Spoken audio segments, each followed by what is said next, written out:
So hey, hello guys and welcome back to your channel, and today we are going to study third chapter of geography of Maharashtra board of 8th class, and the name of the chapter is humidity and clouds. Okay, and अब मैं यहाँ से हिंदी बोलने की शुरुआत करी क्योंकि मैं ये चाहती हूँ कि हर बच्चा जो भी मेरी वीडियो में आ रहा है वो क्या करे, इस वीडियो को पूरे तरीके से समझे, क्योंकि बहुत सारे लोगों को इंग्लिश में समझने में बहुत ज़्यादा प्रॉब्लम होती है।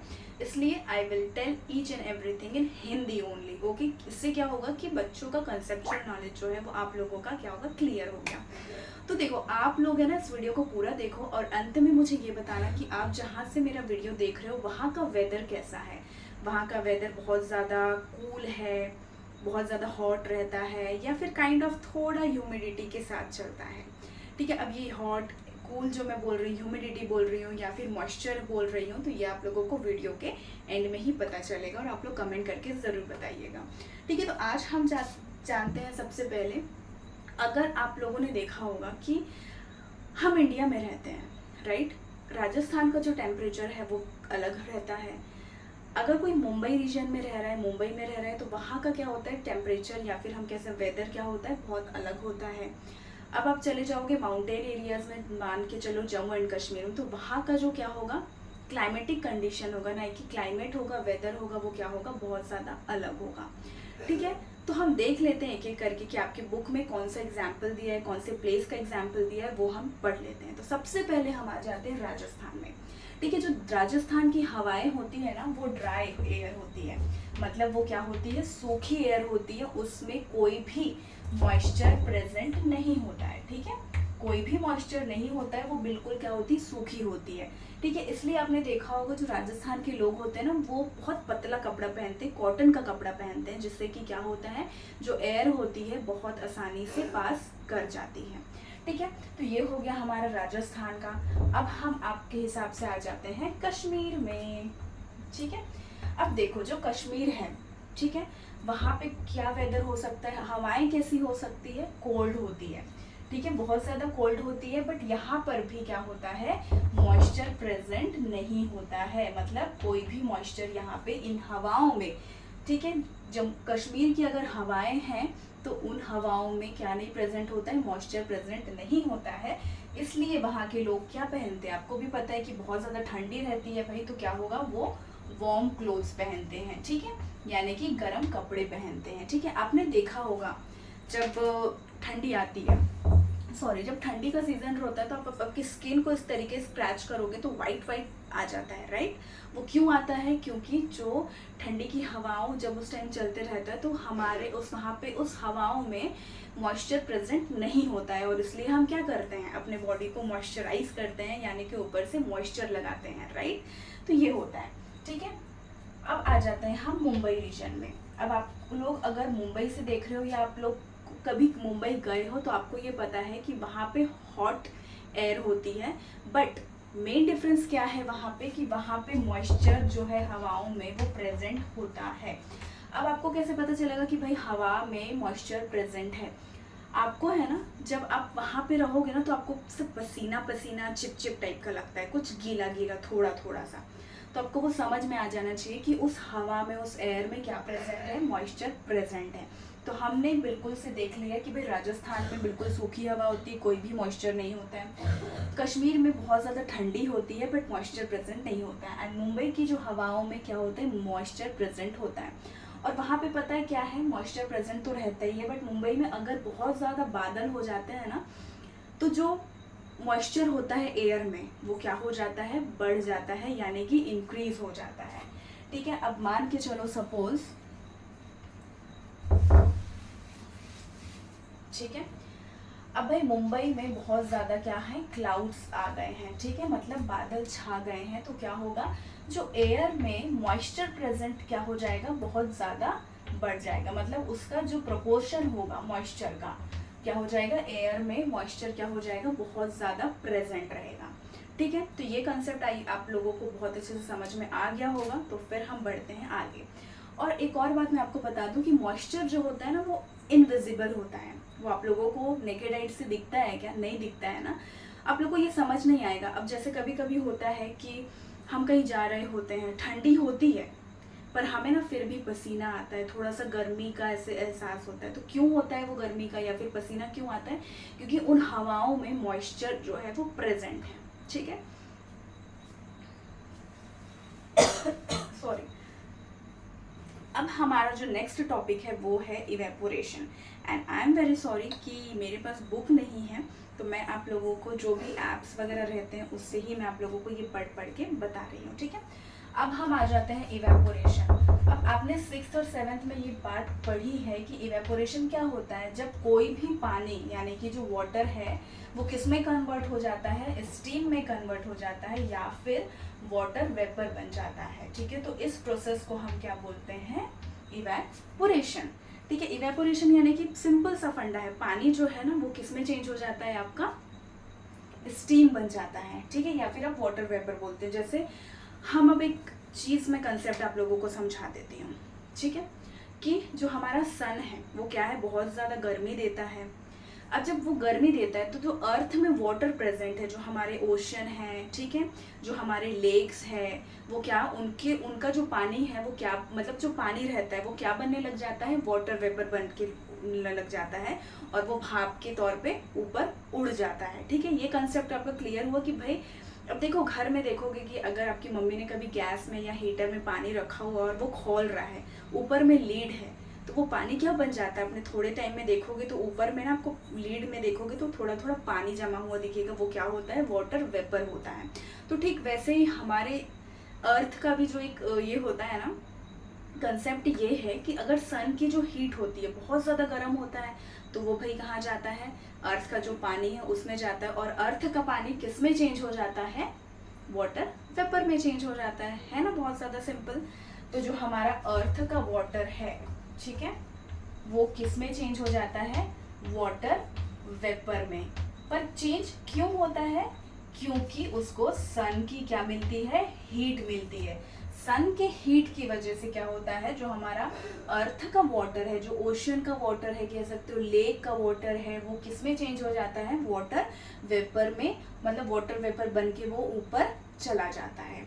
ठीक है, तो ये आई होप आप लोगों को बहुत अच्छे से समझ में आ गया होगा। अब एक और यहाँ पे कंसेप्ट है, फंडा है, वो हम देख लेते हैं। ठीक है, देखो अगर हवा जो है वो ड्राई है, ठीक है, एयर ड्राई है, तो रेट ऑफ इवेपोरेशन क्या होगा, आपका इंक्रीज होगा। ठीक है, और अगर एयर मॉइस्ट है यानी कि उसमें पहले से एयर में क्या है, मॉइस्चर ऑलरेडी है, तो आपका रेट ऑफ इवेपोरेशन क्या हो जाएगा, कम होगा, धीरे धीरे होगा। ठीक है, अब एक और फंडा ये है, हम पढ़ लेते हैं, फिर मैं आप लोगों को ये अच्छे से समझाती हूँ। अगर स्पीड और टेम्परेचर एयर का हाई है तो आपका क्या हो जाएगा, इवेपोरेशन क्या होगा, जल्दी होगा। ठीक है, इवेपोरेशन फास्ट होगा यानी कि जल्दी होता, रैपिडली होगा। ठीक है, अब स्पीड जो है और टेम्परेचर एयर का अगर बहुत लो है यानी कि कम है तो क्या होगा, हमारा जो इवेपोरेशन है वो बहुत ज़्यादा मतलब लेट होगा। ठीक है, बहुत स्लो होगा। अब ये जो फंड है इसको हम समझ लेते हैं। ठीक है, अगर ये तो ड्राई, अगर एयर क्या है, ड्राई है, उसमें मॉइस्चर नहीं है। ठीक है, एयर क्या है, अभी बिल्कुल ड्राई है, उसमें मॉइस्चर, अब भैया एयर को मॉइस्चर तो चाहिए। अब मॉइस्चर कैसे आएगा, जब हमारा रेट ऑफ इवेपोरेशन यानी कि जो इवेपोरेशन है वो क्या हो जाएगा, हमारा जब जल्दी होगा तब जाके मॉइस्चर रेडी होगा और इस एयर में फिर के ये ड्राई एयर में मॉइस्चर आने लगेगा। इसलिए क्या होता है, जब कभी भी सूखी हवा चल रही है तो जो रेट ऑफ इवेपोरेशन होता है वो जल्दी बढ़ जाता है ताकि इस एयर को मॉइस्चर मिल सके। अब अगेन अगर भैया एयर में ऑलरेडी मॉइस्चर प्रेजेंट है तो रेट ऑफ इवेपोरेशन क्यों बढ़ेगा, क्योंकि अभी उसको इवेपोरेशन की जरूरत नहीं है, वाटर इवेपोरेशन की जरूरत नहीं है। इसलिए क्या होता है कि भाई चलो आराम से अपना काम चलने दो, तुम धीरे धीरे इवेपोरेट क्यों हो ना हो होते रहो, क्योंकि भाई मेरे पास तो ऑलरेडी मॉइस्चर है, मुझे मॉइस्चर की जरूरत नहीं है। ठीक है, अब यहाँ पे देख लेते हैं। अब स्पीड और जो टेम्परेचर है एयर का वो हाई है, यानी कि टेम्परेचर हाई होना मतलब बहुत ज़्यादा जो एयर है वो क्या है, गर्म है। अब भाई एयर गर्म है, ठीक है, गर्म है। अब देखो अगर कोई आपका, मैंने जैसे आपको मैंने एग्जांपल दिया था कि अगर पानी बहुत ज़्यादा गर्म है तो क्या होगा, इवेपोरेशन क्या होगा, जल्दी ही होगा, ऑब्वियसली सी बात है। ठीक है, एयर का जो टेम्परेचर है, एयर मतलब बहुत ज़्यादा हॉट है और बहुत ज़्यादा तेज़ी से क्या हो रही है, एयर चल रही है, तो इवेपोरेशन जल्दी होगा। ठीक है, और अगर एयर जो है वो ठंडी है और बहुत स्लोली स्लोली क्या कर रही है, इधर से उधर हवाएं क्या हो रही है, इधर उधर जा रही है, तो वो स्लो है, तो इसलिए क्या होगा, इवेपोरेशन भी मेरा बहुत ज़्यादा लेट होगा पर उसका जो टाइम होता है वो बहुत धीरे धीरे होगा।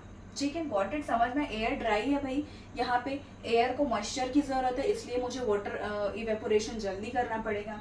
इस एयर में क्या है, मॉइस्चर ऑलरेडी प्रेजेंट है, तो भाई चलो यार तुम धीरे धीरे, इवेपोरेशन जो है वो धीरे धीरे होगी तो भी चलेगा।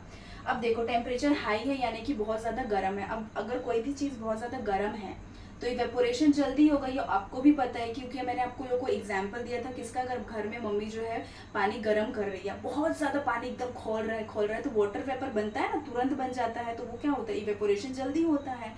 और जहाँ पे पानी आपका ठंडा है, धीरे धीरे धीरे धीरे क्या होता है, जब धीरे धीरे रहता है तब तो वाटर वेपर नहीं बनता है ना, इवेपोरेशन का प्रोसेस तब बहुत ज़्यादा धीरे धीरे चलता है। ठीक है, तो ये कंसेप्ट आई होप आप लोगों को समझ में आ गया होगा। अब उसके बाद हम क्या देख लेते हैं यहाँ पे कि देखो अब ह्यूमिडिटी क्या होती है। ठीक है, हम ये पढ़ने वाले हैं कि ह्यूमिडिटी आखिर होती क्या है। देखो ह्यूमिडिटी क्या होती है, प्रोपोर्शन ऑफ वाटर वेपर। ठीक है, वाटर वेपर इन एयर, हवा में कितने ज्यादा वाटर वेपर प्रेजेंट है या उसका कितना प्रोपोर्शन है, उसको हम क्या बोलते हैं, ह्यूमिडिटी। ठीक है, तो आपको याद रखना है ह्यूमिडिटी और वाटर वेपर। ठीक है, जैसे H, आपका ये H आ गया यहाँ पे, आप लोग बोलते हो होमवर्क करना है, तो ये H से आपको ह्यूमिडिटी याद रखना है। और फिर यहाँ पे क्या है, इसमें ह्यूमिडिटी में क्या प्रेजेंट होता है, वाटर वेपर प्रेजेंट होता है, बट प्रेजेंट वो कितना प्रेजेंट है, कितना प्रोपोर्शन है, वो आपको ध्यान में रखना है। मतलब यहाँ पे बताया नहीं है कि कितना प्रोपोर्शन है, बट आपको सिर्फ यही जानना है कि ह्यूमिडिटी अगर आया है तो उसमें क्या, इसका फंडा क्या है कि भाई वहाँ पे वाटर वेपर जो है वो प्रेजेंट होता है और उसका कितना प्रोपोर्शन है, ये हमें बताता है, क्या बताता है, ह्यूमिडिटी। ठीक है, गॉट इट। अब हम देखते हैं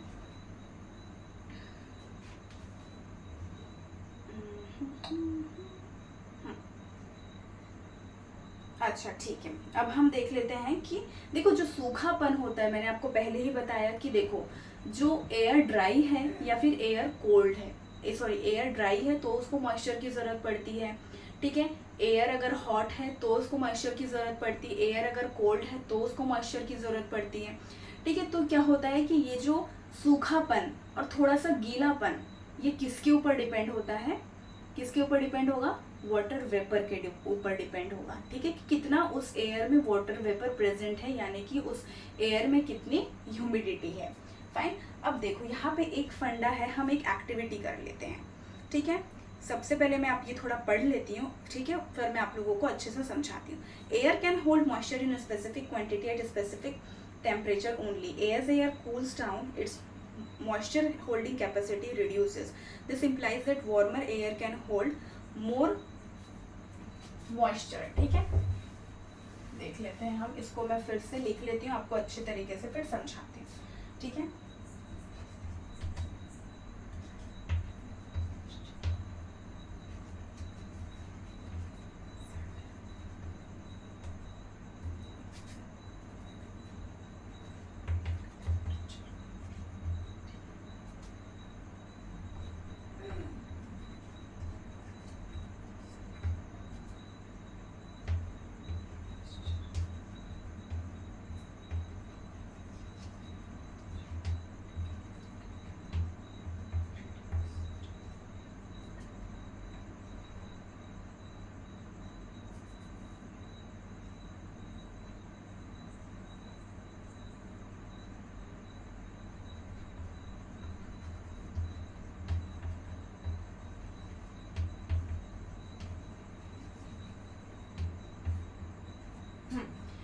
ये आपको एक कंसेप्ट में समझा देते हैं, उसके बाद एक और कंसेप्ट है जो हमको समझना है, और उस कंसेप्ट के बाद क्या करेंगे हम लोग, हमारा लेक्चर को क्या कर देंगे, पूर्ण विराम। ठीक है, तो अब देखो यहाँ पे हमने क्या देखा था कि भाई ह्यूमिडिटी क्या होती है। ह्यूमिडिटी सिंपल सी मैंने आपको क्या बताया था, डब्लू। डब्लू क्या होता है, वाटर वेपर, कि भाई उस हवा में कितनी ह्यूमिडिटी यानी कि कितना अमाउंट ऑफ क्या है, वाटर वेपर प्रेजेंट है। अब देखो ठीक है, ये जो एयर है, अब एयर में क्या प्रेजेंट होता है, मॉइस्चर प्रेजेंट होता है। बट एयर जो हवा है वो कितनी मॉइस्चर को, तब कितने मॉइस्चर को, मतलब 1 किलो मॉइस्चर, 2 किलो, ये मैं एग्जांपल के लिए बोल रही हूँ, कितने मॉइस्चर को वो होल्ड कर सकता है, राइट। उसका भी कोई स्पेसिफिक क्या रहता है, टेम्परेचर रहता है कि भाई इतने टेम्परेचर तक क्या कर सकता है, एयर जो है वो मॉइस्चर को पकड़ सकता है। ठीक है, अब अगर आपको ये भी फंडा समझना है कि अगर वार्म एयर है, ठीक है, अगर बहुत ज़्यादा गर्म हवा है तो उसकी जो मॉइस्चर की होल्डिंग कैपेसिटी होती है वो ज़्यादा होती है, और अगर हवा जो है वो ठंडी है तो उसकी जो मॉइस्चर की होल्डिंग कैपेसिटी होती है वो कम है। तो कैसे समझ लो कि जब कोई गुस्सा होता है तो उसकी होल्डिंग कैपेसिटी क्या होती है, बहुत ज़्यादा होती है, बहुत ज़्यादा बोलने लग जाता है वो। ठीक है, वैसे याद रखो कि जब हमारी जो एयर है वो गर्म रहेगी तो मेरी जो मॉइस्चर होल्डिंग कैपेसिटी है वो क्या होगी, बहुत ज़्यादा हो जाएगी। और अगर मैं ठंडा हूँ, ठीक है, तो मैं चुपचाप रहूँगा, मुझे इतना कुछ फ़र्क नहीं पड़ेगा, तो मेरी जो होल्डिंग कैपेसिटी है वो क्या हो जा रही है, कम है। ठीक है, ये आपको फंडा बिल्कुल समझ में आ गया होगा आई होप। अब हम मैं आपको एक एक्टिविटी करवाती हूँ। देखो घर में एक स्पंज होता है, ठीक है, ये स्पंज होता है, ठीक है। अब ये स्पंज में आप ऐसा पानी डालोगे, पानी डाल रहे हो, पानी डाल रहे हो, पानी डाल रहे हो, इसका भी क्या होगा, एक पॉइंट होगा ना कि भाई इसमें इतना ही हम पानी क्या है, मतलब एक पानी की जो का पानी है, भाई कितना पानी इसमें आ सकता है, 1 लीटर। ठीक है, अब अगर 1 लीटर इसमें भर गया है, ठीक है, हम डाले जा रहे हैं डाले जा रहे हैं, 1 लीटर से ऊपर हो गया तो पानी क्या होगा, नीचे गिरने लग जाएगा, क्योंकि वो स्पंज है और स्पंज की क्या है, एक होल्डिंग कैपेसिटी तय कर दी गई है कि ये 1 लीटर का पानी ही क्या कर सकता है, होल्ड कर सकता है। अब आपने अगर 1 लीटर से ज़्यादा डाल दिया तो क्या हो जाएगा, ये गिरने लग जाता है। ठीक वैसे ही हमारे क्लाउड्स के साथ होता है। अब देखते हो ना कि बारिश होने लग जा रही है, ठीक है, तो बारिश में क्या होता है, उसके ऊपर क्या हो रहा है, वाटर वेपर जमते जा रहा है, जमते जा रहा है। अब उसकी जो होल्डिंग कैपेसिटी है वो क्या हो रही है, भाई अब मैं नहीं सह पा रहा हूँ, तो वो क्या करता है, बारिश के तौर पे हमें हमारा जो उसकी जो ये होती है होल्डिंग कैपेसिटी को वो लूज कर देता है और फिर बारिश हो जाती है। ठीक है, तो ये जो पॉइंट होता है, ठीक है, मतलब इसकी कुछ होल्डिंग कैपेसिटी होती है, ठीक है, और मॉइस्चर की खुद की भी होल्डिंग कैपेसिटी होती है। तो जब वो इक्वल हो जाते हैं तो उसको हम क्या बोलते हैं, सैचुरेशन पॉइंट। ठीक है, गॉट इट। अब अगर ये सैचुरेशन पॉइंट आ जाता है तो क्या हो जाती है, बारिश आने लग जाएगी। ठीक है, समझ जाओ कि ये सैचुरेशन पॉइंट आ रहे हैं, मतलब अब बारिश हो गई, क्योंकि अब क्लाउड्स जो है वो बहुत ज़्यादा लोड नहीं ले पा रहा है, इसलिए बारिश वो करवाएगा ही करवाएगा। ठीक है, तो आई होप आप लोगों को ये वीडियो बहुत अच्छे से समझ में आया होगा, और इसके और आगे के जो लेक्चर्स हैं वो हम डालने वाले हैं, मतलब कल परसों वो डल जाएंगे। और अगर आप लोगों को वीडियो अच्छा लग रहा हो तो प्लीज़ चैनल को लाइक एंड सब्सक्राइब ज़रूर करो। तब तक के लिए बाय बाय, श्री शिवाय नमस्तुभ्यम।